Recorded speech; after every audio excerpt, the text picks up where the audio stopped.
Can you introduce yourself po? Hello, my name is Tiola Jem G. Espino. I am 18 years old and I am a student of Civil Engineering freshman at University of Eastern Philippines or UP in Northern Samar.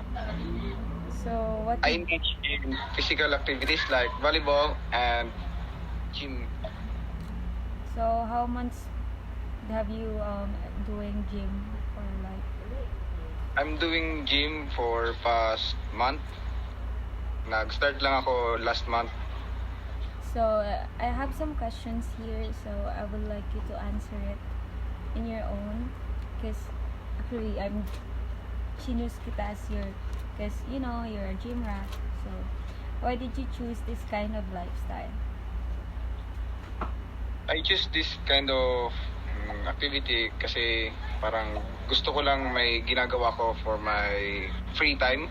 So, instead of just laying around playing video games all day, so naisip ko na mas mag-engage sa mas productive na activities like sports and gym.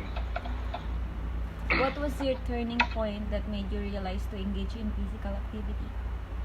Your motivation? Honestly speaking, one of the main reasons is my last breakup. So, because of that, na mas nag-engage ako sa other activities para mas makapag-isip ng ibang bagay yung isip ko nga para mag-enjoy din ako sa life ko. And para din naman sa sarili ko. And what is your purpose?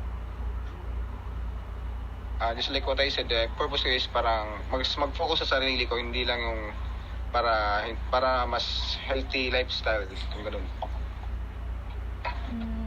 What keeps you motivated? Ha? What keeps you motivated? Things that keeps me motivated is one of the many factors is my friends na nag-motivate sa akin. Meron naman akong gym buddy and meron din naman kasama sa volleyball na nag-motivate sa akin na i-pursue yung mga bagay na yun. Okay. Any advice as an exercise or a regular exercise will tell to a person with no interest in engaging in physical activity? My advice is hindi ko naman lang sinasabi na mag-engage sila sa volleyball or sa gym. Ay minomotivate ko sila na mag-engage kung ano yung sports o yung physical activities na sa tingin nila is magiging productive para sa kanila o mas maka-benefit sa kanila. Kasi hindi naman lahat gusto nang mag-gym or mag-volleyball. Yung iba gusto mag-bike or mag-basketball. So, kung ano yung para sa kanila, kung ano yung type nilang gawin, aside from just laying around all day, aside from just playing video games at their homes, mas maganda na maghanap pa sila ng ibang physical activities outside of their home para mas ma-exercise din yung katawan nila. Any another advice for like kung gusto nila pumasok as a gym influencer katulad mo, ano yung magiging iba pang advice mo para sa kanila? Advice ko sa nila is be passionate kung ano yung papasokin nila. Kasi mas maganda na passionate ka sa ginagawa mo. For example, sa gym, hindi lang na for clout lang yung ginagawa mong pag-gym. Mas maganda na mas ginagawa mo yung para sa sarili mo.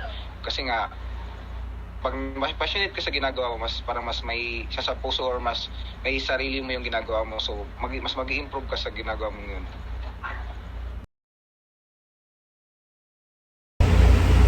In this reflection, I would like to invite people to engage their physical activities to a healthy lifestyle, not just because for the outlook, but for your healthy life.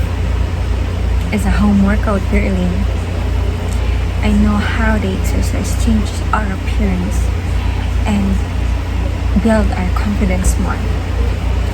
So engage yourself, be competitive, and build yourself up.